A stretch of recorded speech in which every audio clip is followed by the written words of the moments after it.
Erie County employees are working through the night, both on the roads and at the Cheektowaga Command Center, to stay on top of this storm. Right now, Erie County Executive Mark Poloncarz joins us now on the phone with an update on operations. First and foremost, thank you for joining us tonight, County Executive.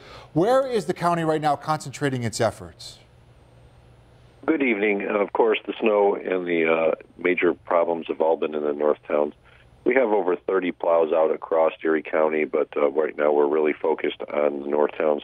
Now, we want people in the south towns to understand, because of the blowing and drifting snow, even though not much snow has fallen in that area, there can be problems with roads down there. So people should still be cautious when they're hitting the roads in the south towns. But this is a north town event. As most people know, a travel advisory has been issued by me for northern Erie County, which includes the city of Buffalo, areas north. I know the town of Amherst issued its own advisory. They were having problems getting folks out of the UB basketball game tonight as they were leaving the game at some of the heaviest snow that was hitting the town of Amherst. Niagara County, of course, has a travel advisory and has been hit pretty hard by this. So we're just asking people to exercise caution. Do not go on the roads if you have to. A travel advisory is there for your own protection.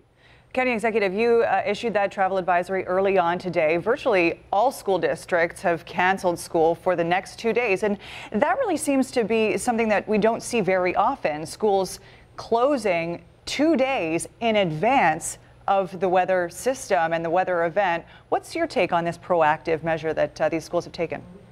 Well, first off, the Erie County Emergency Services and I held a conference call for all superintendents at 8:30 in the morning, in which we brought on representatives from the National Weather Service to explain what was to be expected, which were bitter cold, the wind, and most school superintendents were very worried about children being out in these difficult conditions, or potentially having them bust and have a bus break down along the side of the road when we're talking about minus 20 wind chills or greater.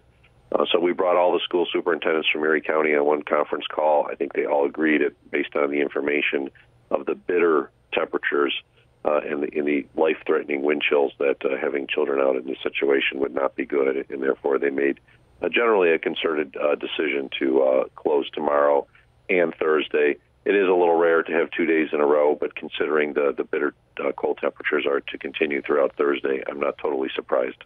Well, we know you'll be monitoring this throughout the night. Your next update coming in the morning. Erie County Executive Mark Poloncarz, thank you for joining us here tonight.